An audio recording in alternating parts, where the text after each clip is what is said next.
Vamos a presentar la semblanza curricular de la doctora Emilia Lucio. La doctora tiene estudios de licenciatura, maestría y doctorado en psicología por la UNAM. Es especialista en psicoanálisis por el Instituto Mexicano de Psicoanálisis y diplomado en terapia narrativa. Es profesor titular de la División de Estudios del Posgrado de la Facultad de Psicología de la UNAM. Actualmente es miembro del Sistema Nacional de Investigadores Nivel 3. Autora de numerosos artículos a nivel nacional e internacional sobre la evaluación de la personalidad, psicoterapia y adolescencia. Es autora de diversos libros y capítulos sobre evaluación de la personalidad, suicidio y psicoterapia, así como de pruebas psicológicas para adolescentes. Entre los libros, algunos se cuentan la psicopatología, riesgo y tratamiento de los problemas infantiles, que es de publicación reciente. El libro de psicodiagnóstico clínico del niño, que dicho sea de paso, me parece que es una de las guías más importantes en el área, y el manejo e interpretación del NMPI-2 en español. Es autor de algunas pruebas psicológicas publicadas, como la de sucesos de vida y el inventario autodescriptivo del adolescente. Es investigadora principal de varios proyectos, entre los cuales se destaca el diseño de estrategias de prevención e intervención en problemas emocionales en adolescentes con base en factores de riesgo. La doctora también ha sido profesora invitada o profesora visitante de la Universidad de Kent en Estados Unidos, la Universidad de Barcelona en España y la Universidad de Temuco en Chile. Ha dirigido más de 150 tesis a nivel de licenciatura, maestría y doctorado. Por tanto, le pido que le demos un aplauso a la doctora Emilia Lucio. Muchas gracias por la invitación. Yo les quiero platicar un poco cómo veo yo la evolución de la psicología clínica y cómo esta evolución de la psicología clínica tiene que ver con diferentes aspectos de la investigación que se han hecho de un tiempo para acá, quiero decir, desde que yo empecé a trabajar en la psicología clínica hasta ahora, y hacia dónde creo yo que se tienen que dirigir más las investigaciones hacia el futuro. Más que darle muchos resultados de investigaciones, una visión de cómo veo yo la aportación de la psicología clínica a la psicología, al campo de la psicología. Por eso el título es de la evaluación, al tratamiento y la psicología clínica. Entonces, en esta diapositiva yo le pongo cómo el papel de los psicólogos clínicos ha cambiado a lo largo de diferentes décadas. En un principio, los psicólogos clínicos, al menos, nos veíamos como evaluadores de la personalidad más que nada. ¿Por qué? Porque la carrera de psicología en la UNAM, en Ciudad Universitaria, por el primer lugar donde vimos psicología, estuvo muy ligada a la medicina y a la psiquiatría. Y entonces, lo que hacíamos los psicólogos era básicamente evaluar a los pacientes y no teníamos como muchos otros campos. Y ahora hay una nueva visión tanto de la psicología como de lo que podríamos decir la forma en la que conceptualizamos a los pacientes. Por ejemplo, ya no hablamos tanto en psicología al menos de problemas mentales, sino podríamos hablar más de problemas típicamente de algún grupo de edad o problemas emocionales. Y entonces en la actualidad ya no nos dedicamos nada más a la evaluación, sino a la evaluación, intervención y prevención sobre todo de los problemas relacionados con el malestar emocional en las diferentes etapas, es decir, desde los adultos hasta los niños, o desde los niños a los adultos, como quieran. Hay dos aspectos muy importantes entonces en la actualidad en la psicología clínica. Uno es que los resultados de la investigación sean accesibles a los profesionales. Y no solo a los profesionales, sino a los usuarios, podríamos decir. Es decir, la psicología se tiene que fundamentar cada vez más en evidencias y en investigación. Y otro es que tenemos que cuestionar nuestra propia práctica a la luz de los conocimientos recientes que provienen no solo de la psicología clínica, sino de otros campos de la psicología. Es decir, no somos solamente practicantes que estamos actuando con pacientes, con personas que llegan porque tienen problemas, sino que tenemos que cuestionar lo que hacemos. No se trata la psicología clínica de que cada quien haga lo que cree que tiene que hacer, sino tiene que cuestionar esta práctica, pero a la luz de conocimientos no solo de la psicología clínica, sino de otras ramas de la psicología. Bueno, entonces, ¿qué es lo importante ahora? ¿Cuáles son algunos de los aspectos más importantes? Que los problemas o desarrollo adecuado que se da en la niñez tiene continuidad con la edad adulta. Es decir, el desarrollo adecuado o inadecuado que se da en la niñez va a repercutir en la edad adulta, hay una continuidad. En un principio, la psicología clínica solamente se dirigía hacia los adultos, pero cada vez más nos dirigimos hacia niños y adolescentes. ¿Por qué? Por ese enfoque de prevención que les estaba mencionando. Estudiamos a los niños y a los adolescentes no solo porque tengan problemas, sino porque cuál es el vínculo entre el desarrollo normal y el desarrollo, digamos, problemático de los niños y los adolescentes.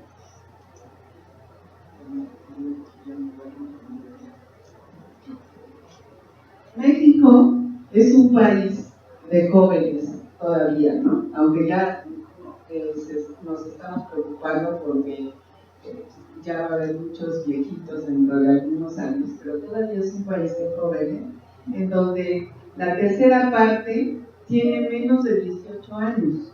Por lo tanto, la prevención la tenemos que hacer básicamente con los niños y con los adolescentes. En realidad, todos los últimos años he trabajado básicamente con niños y con adolescentes y ahorita vamos a ver qué es lo que hemos hecho.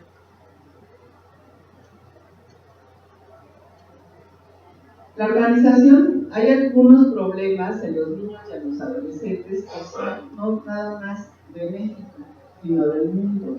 La Organización Mundial de la Salud considera que los adolescentes en un tercio de todas las naciones constituyen el grupo de mayor riesgo y que al menos 100.000 adolescentes se suicidan cada año. El suicidio es uno de los problemas emergentes en los que los psicólogos tienen, por lo tanto, tenemos que incidir. Otro aspecto relacionado con el suicidio es las autolesiones en los jóvenes, que también han aumentado en forma significativa. La Asociación Mundial de Suicidología estima que en 1998 esto representaba el 1.8% de las enfermedades consideradas en forma global y se predice que en 2020 representen el 2.4%. Si nosotros decimos 1.8 a 2.4, pues a lo mejor no es mucho, pero si consideramos desde la población mundial y que yo creo que el aumento que ellos dicen es menor al que realmente se está dando, pues no debería haber, yo creo, no sé qué piensan ustedes que están más cercanos a los adolescentes, que no debería haber ningún adolescente que eligiera suicidarse o autolesionarse. Quiero decir, porque deberían tener un buen nivel de bienestar y tienen un futuro, deberían tener un futuro y muchas cosas que hacer en su vida, un proyecto de vida, como decía la doctora en hace rato, ¿no? Pero muchos de su proyecto es de muerte y no de vida, y eso, pues yo creo que es un campo en el que tenemos que incidir. No porque nosotros tengamos que decidir qué hacen los demás, sino, pero porque tienen un proyecto de muerte en lugar de un proyecto de vida, porque no va a haber muchas perspectivas hacia el futuro. Y entonces,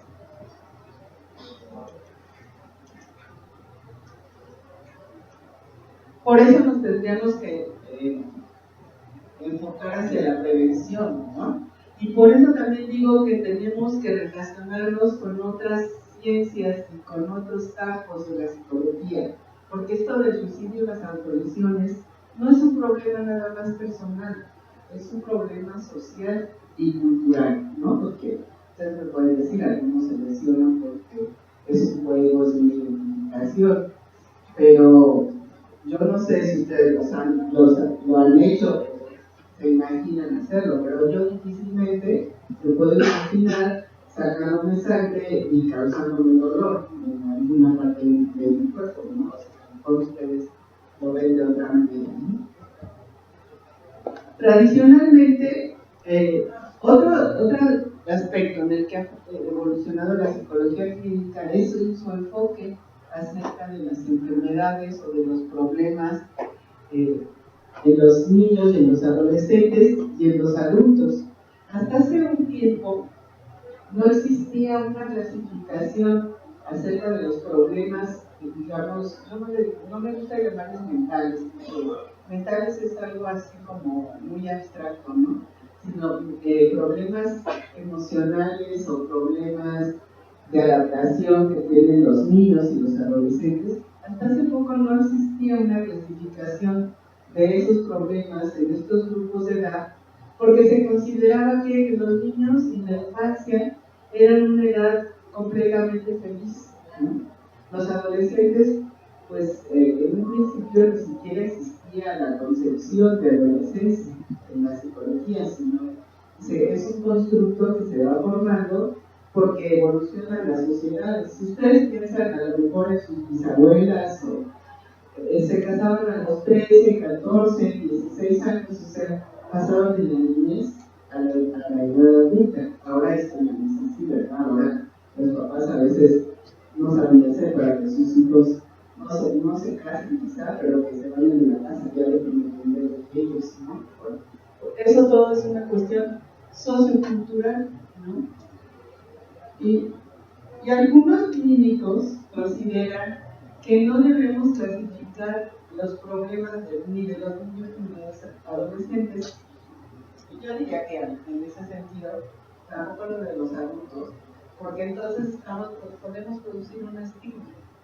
Sin embargo, yo creo que sí tenemos que saber cuándo existe un problema del desarrollo y cuándo es una situación normal del desarrollo de lo que está pasando, ¿no? Por ejemplo, mamás que llegan y se quejan de que su niño de 2 años se chupa, bueno, de 6 meses, por ejemplo, se chupa el dedo. Bueno, es una conducta normal del desarrollo social, pero si a los 6 meses se sigue chupando el dedo, pues ya puede haber una situación problemática.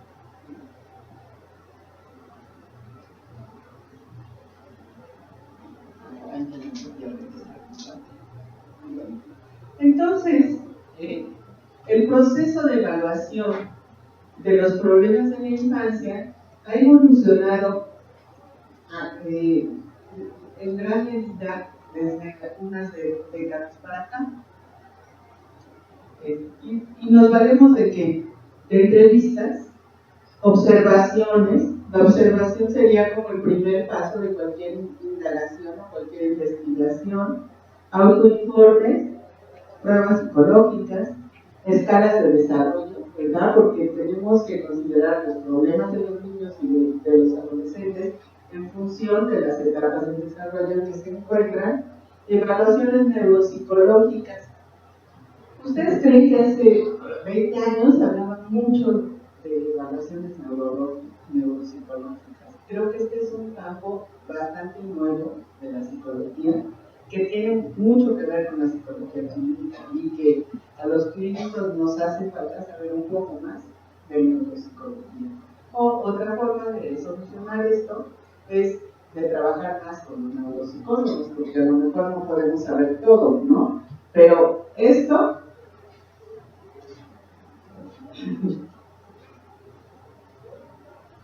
de las evaluaciones neuropsicológicas era algo que no se tomaba muy en cuenta.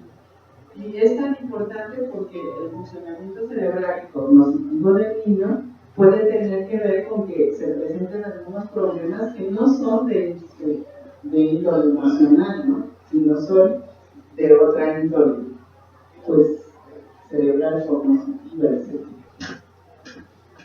Bueno, ¿cuáles son algunas de las aportaciones que hemos hecho en la Facultad de Psicología a la investigación sobre la evaluación del niño? Yo digo en la Facultad de Psicología de Ciudad Universitaria porque como ustedes se pueden imaginar, la investigación no la puede hacer uno solo. La investigación siempre tiene que ser en grupo. Sin embargo, no es lo que se estimula ni en Ciudad Universitaria, ni aquí, ni en casi ningún lado. Lo que se estimula es la investigación de cada quien y que cada quien se saque un mayor premio, que tenga un mejor nivel de investigación, que tenga un mejor nivel de estímulos, ¿no? Y entonces no se propicia la investigación en grupo, que es lo que más se necesita. Sí, la forma en la que yo he podido trabajar en grupo es, sí, con algunos maestros. Hay alguna maestra de aquí que a lo mejor ustedes conocen, que es la doctora Rosalía, que ha trabajado conmigo desde hace muchos años. Pero una de las formas en las que yo creo que se puede trabajar en grupo y que para mí ha resultado muy importante es el trabajo con los alumnos. Con los alumnos desde licenciatura, maestría y doctorado, es decir, de todos los niveles de enseñanza. Y creo que por eso es un grupo, yo no puedo hacer las cosas solo. Y entonces, ¿cuáles son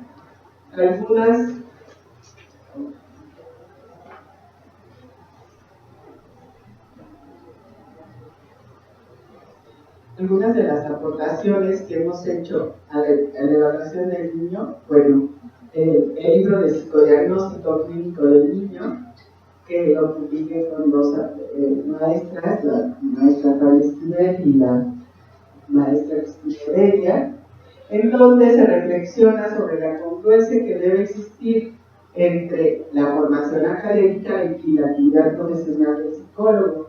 En ese libro se incluyen técnicas que habían demostrado mayor pertinencia en el ámbito clínico, y el libro pues se sigue modificando, lo seguimos actualizando para incluir aquellos que ahora se usan más. Va a haber una próxima edición donde vamos a incluir una prueba neuropsicológica. Entonces, esta es una de las aportaciones de las investigaciones de mi grupo a la evaluación del niño.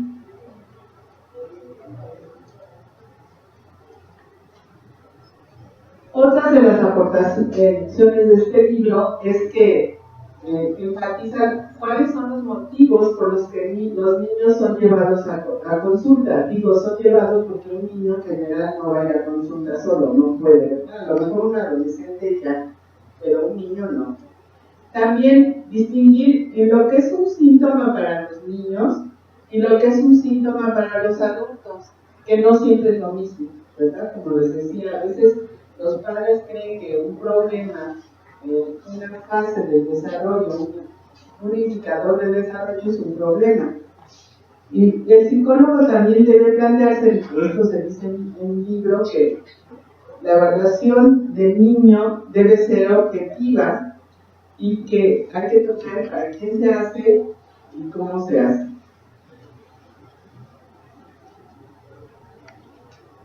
¿Para quién se hace? ¿A qué nos referimos? Las escuelas, está de moda que nos manden de niños y hay que evaluarlos, pero hay cosas que no tenemos por qué decir a la escuela. Se tendría que decir a los padres, pero no a la escuela. Entonces, todo eso se trata en el libro.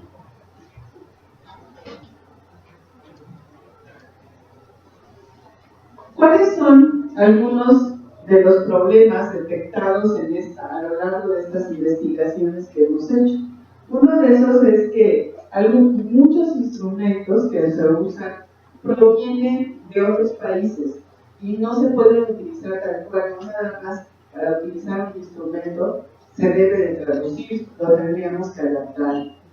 Y otro problema que hemos encontrado, que no sé si ustedes lo han sufrido, a lo mejor yo también lo sufrí cuando era estudiante, esas pruebas que se hacen en otros países son caras para nosotros como estudiantes y en la actualidad se han encarecido todavía más, entonces eso dificulta.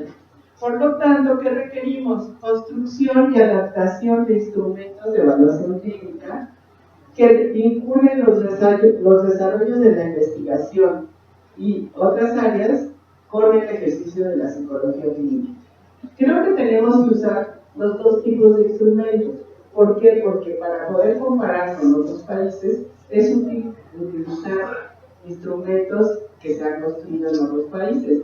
pero tenemos que tener también nuestros propios instrumentos que pueden ser menos caros, que pueden ser sobre todo más adecuados para nuestra población. Entonces, a eso yo me he dedicado en los últimos años a construir algunos de estos instrumentos.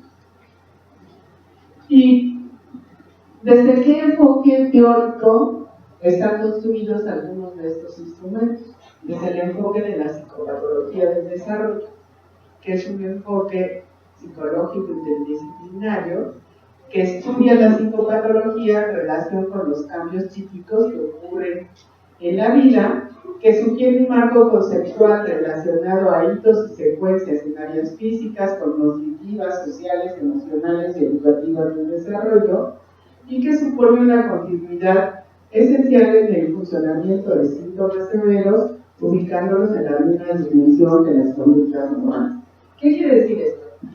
Que si no tenemos en cuenta el desarrollo, no vamos a poder construir instrumentos adecuados para detectar que hay un problema en los niños.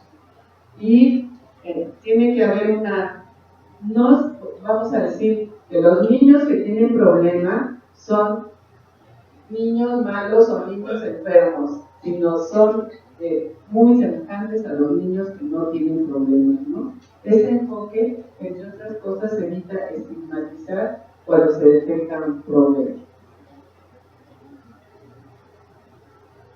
¿Cuáles son algunos de los postulados de la psicopatología del desarrollo? Que va más allá de los modelos tradicionales, que es categorizar, como ustedes conocen, el DSM-5, el IS-10, que ahora llaman el IS-11. Estos categorizan y dicen, o tienes o no tienes el problema. La psicopatología del desarrollo enfatiza que hay una continuidad y que tanto unos como otros tienen una característica, pero algunos lo tienen en una cantidad o magnitud que ya se vuelve un problema, ¿no? Y bueno, estudia entonces las vulnerabilidades biológicas y el equilibrio de habilidades de afrontamiento.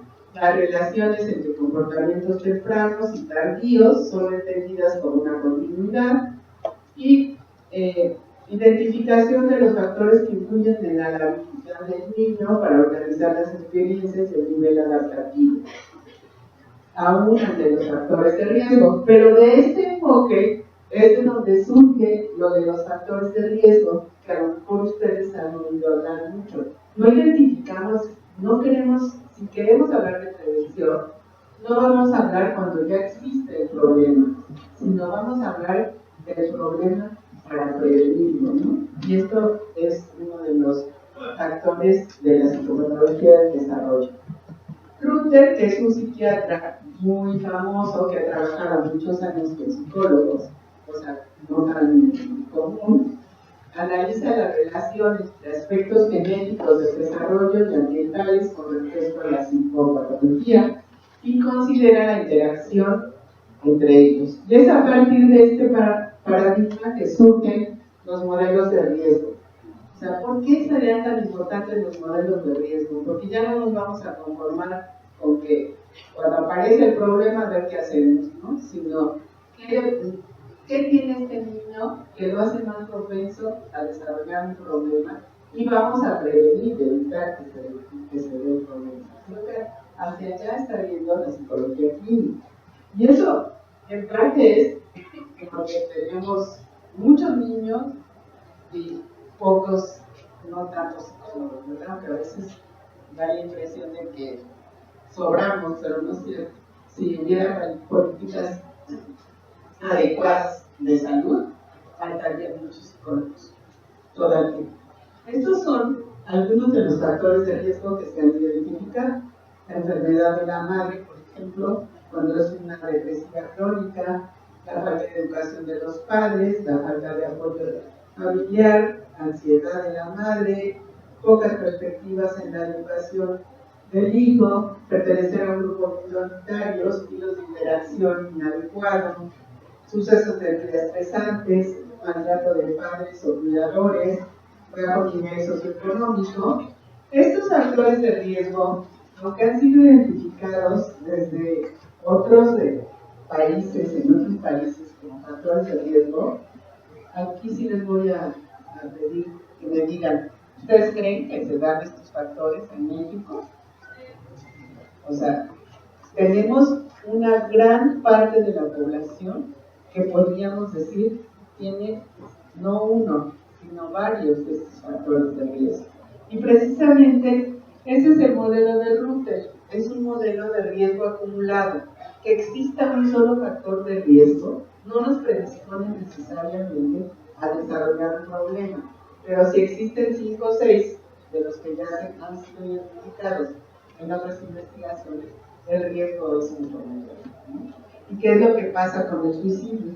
Por ejemplo, que es una de las problemáticas que ha aumentado, como les decía yo, mucho en la actualidad, que la gente siempre dice, ¿y cuál es la causa del suicidio? El suicidio es un fenómeno multifactorial. No hay un solo factor que nos explique el suicidio.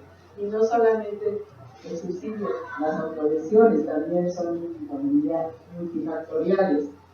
Multifamiliares, porque sí tiene mucho que ver con la familia. Y también muchos otros problemas de niños y adolescentes tienen que ver con muchos factores, no con uno solo.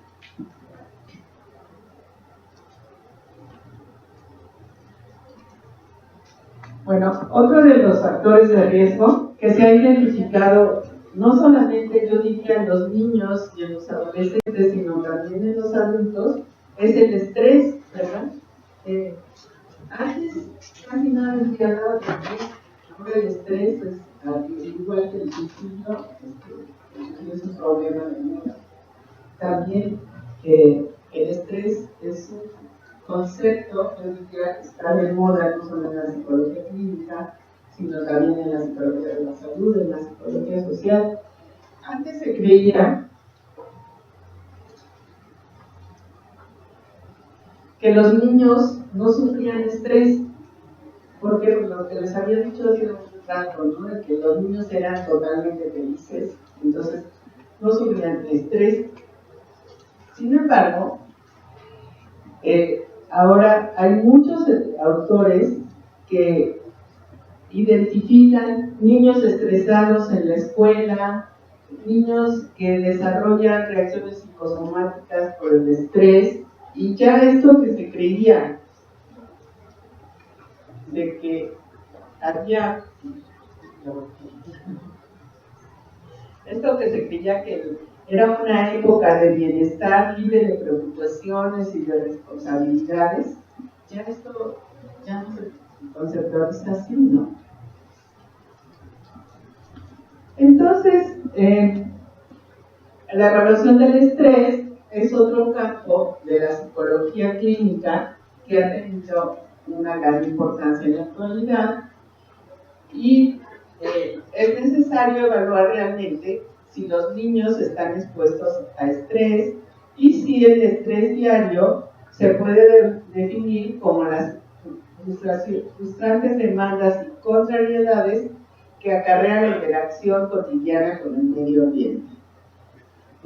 Yo creo que, desgraciadamente, pues sí es cierto que los niños cada vez están sufriendo de un mayor estrés.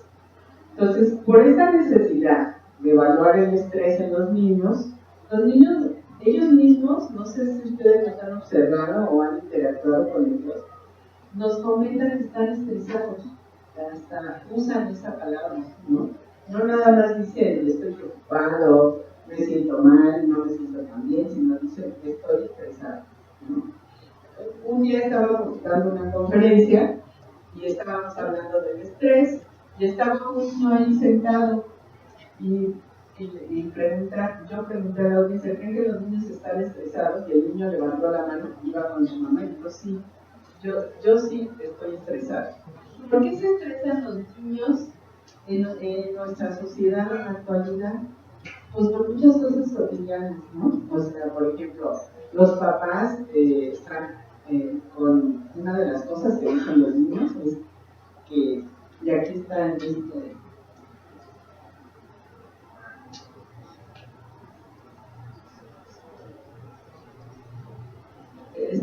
algunos de los reactivos que forman este cuestionario es: me molesta que mis papás nunca tengan suficiente tiempo, que siempre me estén arreglando. Me molesta o me preocupa que vayan a secuestrar a mis padres. O sea, hay muchos factores en la infancia, en la sociedad, que están estresando a nuestros niños, ¿no? Por eso creamos este cuestionario de estrés para niños, que está basado en gran parte en lo que los niños dicen que les molesta y les preocupa. Este cuestionario consta de 45 preguntas, 44 reactivos de opción múltiple y una pregunta abierta. Estos son algunos de los reactivos del cuestionario a los que les molestan a los niños. Que me echen la culpa de lo que pasa en la casa, que mis papás no me hagan caso, que mi familia me critique por todo lo que hago, sacarme malas calificaciones, que mis padres no sean cariñosos conmigo, no tener amigos, que me comparen con otros, que no me tengan confianza, que se burlen de lo que digo, estar enfermo, que no me crean lo que digo, que me pudieran robar o secuestrar. Estos reactivos no los inventamos nosotros. Algunos tienen que ver con la teoría, pero están en las verbalizaciones de los niños, como ustedes pueden ver. Esta es una de las cuestiones en las que nosotros basamos los instrumentos que hemos hecho, que darle voz a los niños y a los adolescentes, y no solamente hablar desde la teoría. Este cuestionario de estrés no está publicado todavía en la actualidad, pero inclusive hay algunos de aquí que me lo han pedido y lo están usando en algunas investigaciones. O sea, no lo he publicado por varias razones. Una, porque creo que todavía hay que hacer algún estudio más sobre su validez, aunque creo que está bastante validado. Se ha utilizado en investigaciones, no solo en el DF, sino en diversas partes de la República. Otro, porque una forma de difundir estas investigaciones y estos instrumentos que hemos desarrollado es que los publica una editorial. ¿Y qué pasa cuando los publica una editorial? Se encarecen, ¿no? Porque las editoriales dicen hay que ponernos al nivel de lo que cuestan los instrumentos elaborados en otros países, porque somos un país desarrollado, pero no es cierto en ciertos aspectos. Los psicólogos no ganamos en México lo que gana un psicólogo en Estados Unidos. Para que a un psicólogo clínico, si le piden que aplique un Minnesota en Estados Unidos, le pagan $500.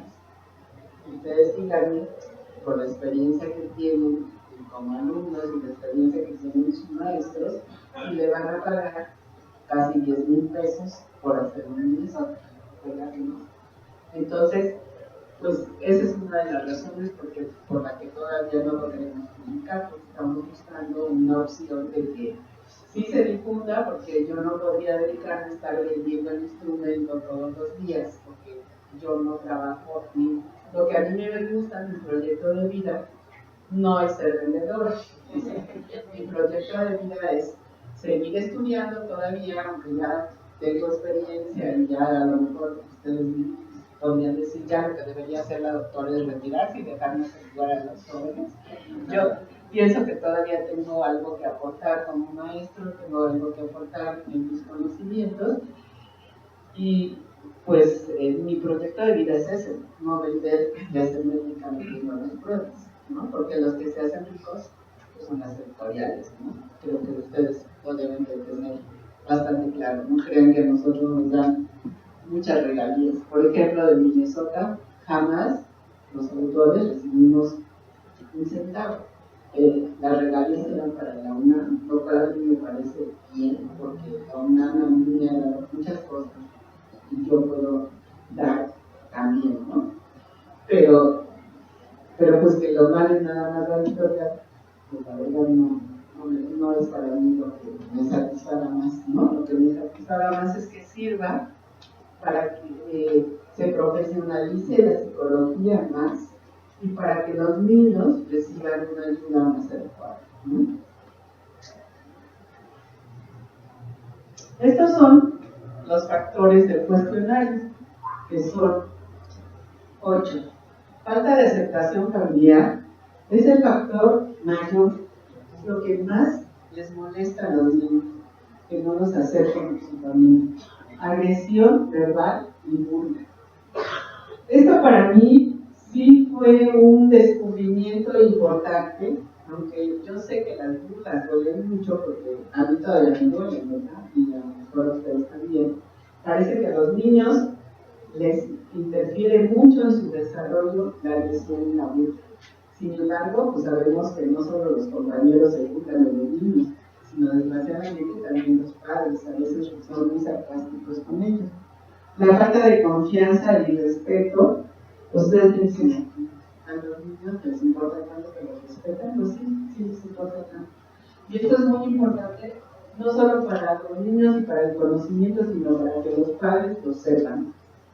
La presión escolar, en otros países la presión escolar es el factor de mayor molestia o estrés, aquí no lo es. Y bueno, ya después daremos una explicación si nos da tiempo. La exigencia familiar sí, el que los padres esperen mucho de ellos. El regaño y el castigo, los conflictos familiares y los miedos, ¿no? Estos son los factores de este cuestionario que a mí, por lo menos a mí sí me ha resultado muy útil a los alumnos que yo coordino en la maestría. Este es el cuestionario de estrés. Y bueno, tiene 45 preguntas, ya lo hemos dicho. Son los factores, los objetivos.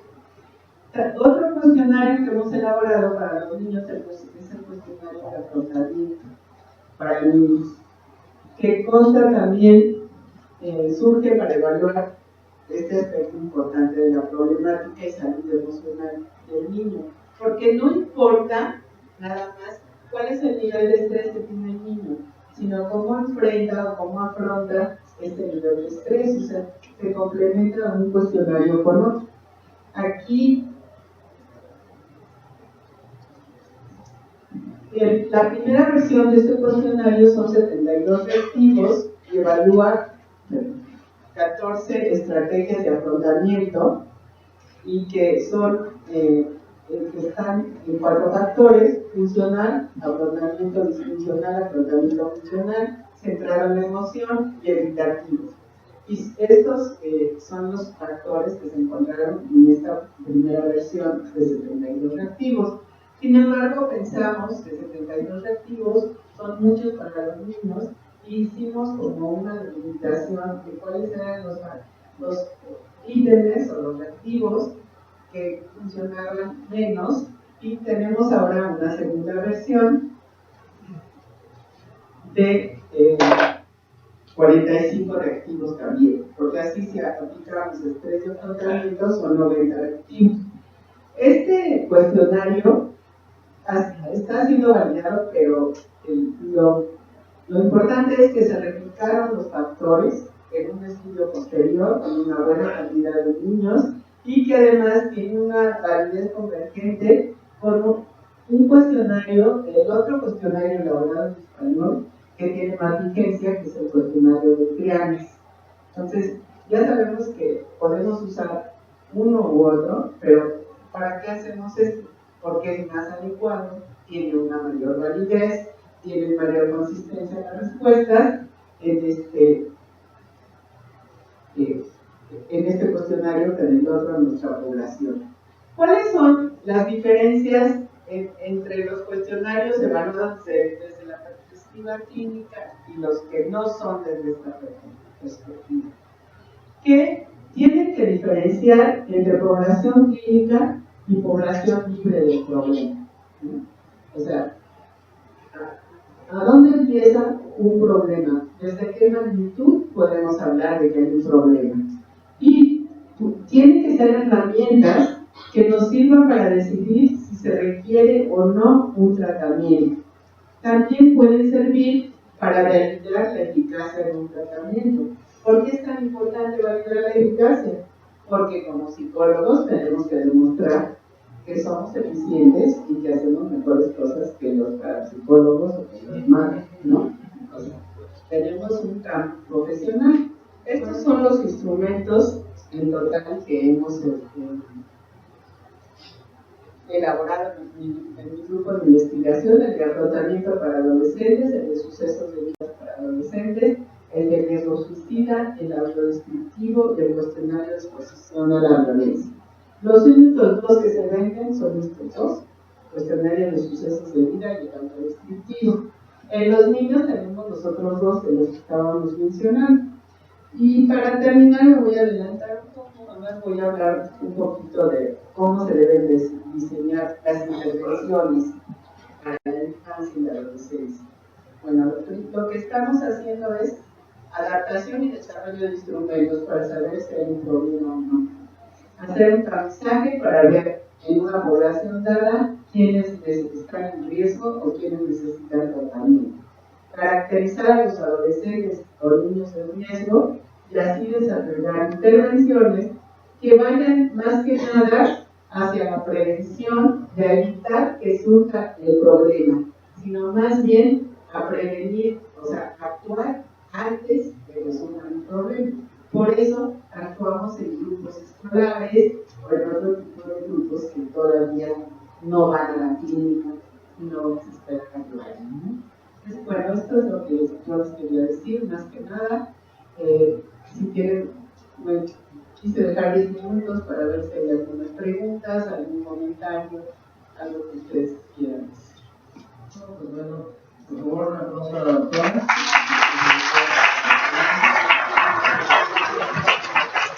Tenemos entrega de lactancia y los hechos por parte del doctor González. Gracias.